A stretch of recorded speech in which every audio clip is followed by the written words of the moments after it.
여러분 안녕하십니까, 강철 변호사입니다. 이재명 선거법 2심 수요일 날 있는데요. 절대 안심할 수 없다라는 얘기를 더 파블릭에서 하고 있습니다. 우진교사 무죄난 김동연 판사 꼴 되면 어떡하느냐. 이게 뭐 당연한 말이에요. 이런 걱정을 하게 돼요. 그러니까 걱정한다고 해서 왜 그런 걱정을 하느냐 이럴 필요 없어요. 그러니까 지금 김동연도 완전히 우리 유죄 날 것으로 믿고 있다가 뒤통수 맞은 거잖아요.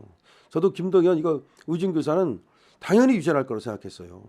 심지어 유창훈 그때 이재명 영장 기각하면서 유창훈마저도 우진교사 혐의가 인정된다 그랬어요. 그리고 법조계에서 거의 우진교사 혐의는 확실하다고 그랬는데 무죄가 났잖아요. 말하면 뭐합니까? 성처로 지금 또 무죄 만드는 거 보십시오. 그런 걸 보면서 야 이거 그런데 역시 지금 더 퍼블릭이 뭘 잘하느냐면요. 사실관계도 잘 전하지만 또 뭐 우리가 승리할 수 있다 이런 것도 잘 전하지만 때로는 말이죠. 우리가 또 되돌아보는 경계해야 된다는 그런 기사를 잘 써요. 저도 이것이 맞다고 생각해요. 무조건 내피셜만 할 수는 없어요. 그러다가 정말로 우리가 또 당할 수 있기 때문에 어디 새는 데는 없는가 누수는 없는가 그렇게 살피는 것이 맞아요. 그리고 우리 쪽도 나이브하지 말아야 돼요. 쟤들은 뒤로 무슨 역할을 하는지 무슨 뭐 일을 꾸미는지 모르잖아요. 헌재도 마찬가지입니다. 그런데 우리는 그냥 당연히 뭐 이제 윤 대통령께서 구속 석방됐으니까 다 이겼다. 물론 이기길 바라죠. 이길 수 있다고 믿습니다. 그렇지만 그거하고 가만히 있는 거하고는 다르다. 뭔가 끝까지 최선을 다해야 된다라는 얘기인데 이렇게 얘기하고 있습니다. 정재욱 판사가 뚜렷한 진보 성향이래요. 지금 더 퍼블릭은 정재욱 판사가 뚜렷한 진보 성향이다. 우리법 연구회 동성훈 찬성 호남 출신 정재호가 우리법 연구회라는 거야. 정재호를 또 어떤 사람들은 반듯하다 이렇게 생각을 하는데 여기가 우리법 연구회 동성훈을 찬성한 동성훈을 찬성했다? 호남 출신이다? 보통이 아니잖아요. 이런 사람들 정상적이지 않잖아요. 여기서 정상적이라는 말은 우리 상식에 맞는 동성훈을 찬성한다? 자, 지금 더 퍼블릭 기사를 보십시오. 윤석열 대통령의 헌법재판소 탄핵 심판이 이번 주 내에 선고가 사실상 불가능해진 가운데 정치권에서는 오늘 26일 예정된 이재명 더불어민주당 대표의 공직선거법 2심 재판에 이목이 모아지고 있다. 해당 재판에서 벌금 100만 원 이상의 판결이 나오게 될 경우 조기 대선이 진행되더라도 이재명 대표의 사후 리스크가 강해질 수밖에 없기 때문이다.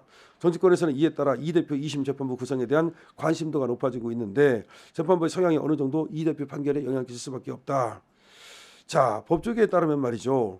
이재명 대표의 2심 재판부는 최은정, 이예슬, 정재호 판사, 최은정, 이예슬, 정재호 판사로 구성이 되는데 이 중 정재호 판사의 경우 여권 지층에서 진보성이 너무 뚜렷하다는 평가를 받는다.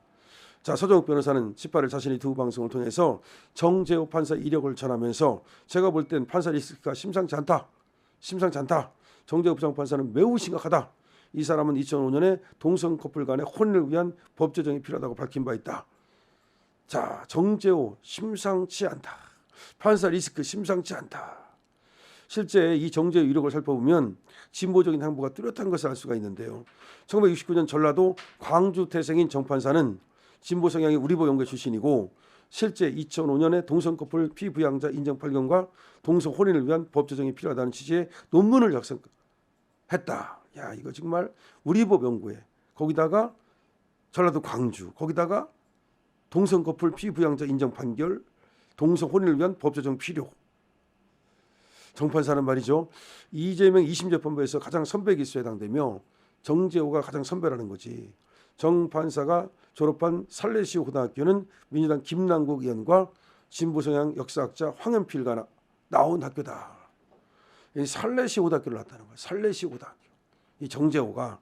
그런데 여기는 김남국하고 동기동창에다가 황현필이라고 있죠. 역사학자. 난리 떨잖아 얘. 이런 애들하고 같은 학교다. 이에 따라 여권 지층에서는 정재호 판사에 대한 반발의 목소리가 제기되고 있다. 이들은 정 판사 이력을 토대로 행여나 편향적인 판결이 나올지 여부를 우려하고 있는데 이들은 판사 고향에 따라 재판을 조마조마하게 봐야 하는 현실이 싫다. 최은정 이예슬 판사가 제대로 판결해 주길. 오진교사 때처럼 판사가 이재명 봐주면 안 된다. 다만 정 판사가 최은정 이예슬 판사 등과 함께 진행한 서울고법 형사 6부 판결 내용을 살펴보면 정치 편향을 단정짓기 힘든 부분들이 존재한다. 성향은 그런 것으로 보이지만 이 세 사람이 한 판결을 보면 꼭 그렇게 편향적이진 않다. 이들은 구체적으로 비밀 녹음 장치 설치, 국정원 수사관 무죄, 고발사주 손준성 검사 무죄, 최강 의원의 조국 아들 인턴의 사실공표 혐의 유죄 이런 식으로 선고를 한 바 있다. 최강욱에 대해서는 유죄, 그다음에 손준성은 무죄 이런 식으로 한 바 있기 때문에 진보 판사라고 해서 무조건 그렇게 이념에 따른 판결을 한 건 아니다. 진보적 인사에 대해서는 유죄를 선고한 반면 진보정의 반발이 심한 검찰에겐 무죄를 선고한 이력이 있다. 이러한 내용들은 만약 이재표가 2심에서 100만 원 이상의 유죄를 선고받게 된다면 위장치자들이 반발할 뻔한 부분으로 비춰지는 대목이다. 한편 이재명은 작년 11월 15일 공직선거법 위반 혐의 1심 재판에서 징역 1년에 집행유예 2년을 받았죠. 그때는 서울중앙지방법원 형사 34부 한성진 부장판사였는데 한성진 부장판사는 선고 과정에서 유권자에게 허위사실을 공표하는 경우 민의가 왜곡되고 훼손될 수 있다. 피고인을 향해 제기된 의혹이 국민의 관심사인 상황에서 방송 매체를 이용해 파급력과 전파력이 컸다. 재책과 범죄에 상당히 재질이 무겁다. 이렇게 얘기를 했습니다.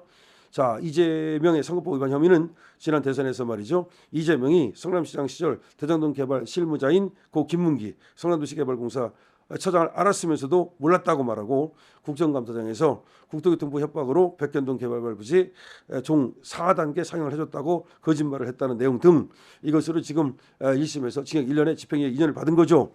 그러면 지금 말씀을 드렸습니다. 자, 이재명의 항소심 재판부는 어떠냐? 정재호 판사, 그다음에 최은정, 그다음에 이예슬 판사가 있는데 이 정재호 판사가 설레시고등학교, 그다음에 광주, 그다음에 또 이 사람이 또 진보 성향 이런 걸 하고 있기 때문에 이 정재호 판사의 리스크가 좀 크다. 근데 정재호 판사가 서울고등법원 중에서도 상당히 또 고참 이런 판사이기 때문에 상당히 말이죠 걱정되는 면이 있다. 뭐 이런 얘기입니다. 자, 그런데 정재호 판사가 또 반드시 그 판결한 걸 보면은 그렇게 이념에 따라서 판결한 것만은 아니다 이런 얘기인데요. 자, 26일 이재명 물론 우리는 또 당연히 유죄가 나올 거로 생각을 하고 있어요. 왜냐하면 1심에서 유죄가 났으니까 설마 뒤바뀌겠어? 뒤바뀌었잖아요. 누구? 송철호, 황운하. 그래서 좀 불안해하는 사람이 있는데 정재호가 좀 이렇게 조금 문제가 또 있지 않냐 그런 얘기도 있는데 저는 이렇게 봅니다. 지금 1심에서 아까도 말했지만 한성진 부장판사가 그런데 이재명은 나는 김문기하고 골프를 친 적이 없다라고 얘기했는데 그 증거가 딱 나온 거예요. 그럼 골프를 쳤다는 것이 확실한 거짓말이 되잖아요. 그래서 이제 그런 거라든지 여러 가지 증거를 보면은 이재명이 빠져나가기는 쉽진 않아요. 쉽진 않은데 어쨌든 혹시라도 또 걱정하는 그런 또 퍼블릭의 기사가 있는데 저는 충분히 이해합니다. 끝까지 말이죠. 우리가 맘 놓지 말고 이런 점이 있다는 것을 알고 있자라는 얘기가 됩니다. 강실투입니다.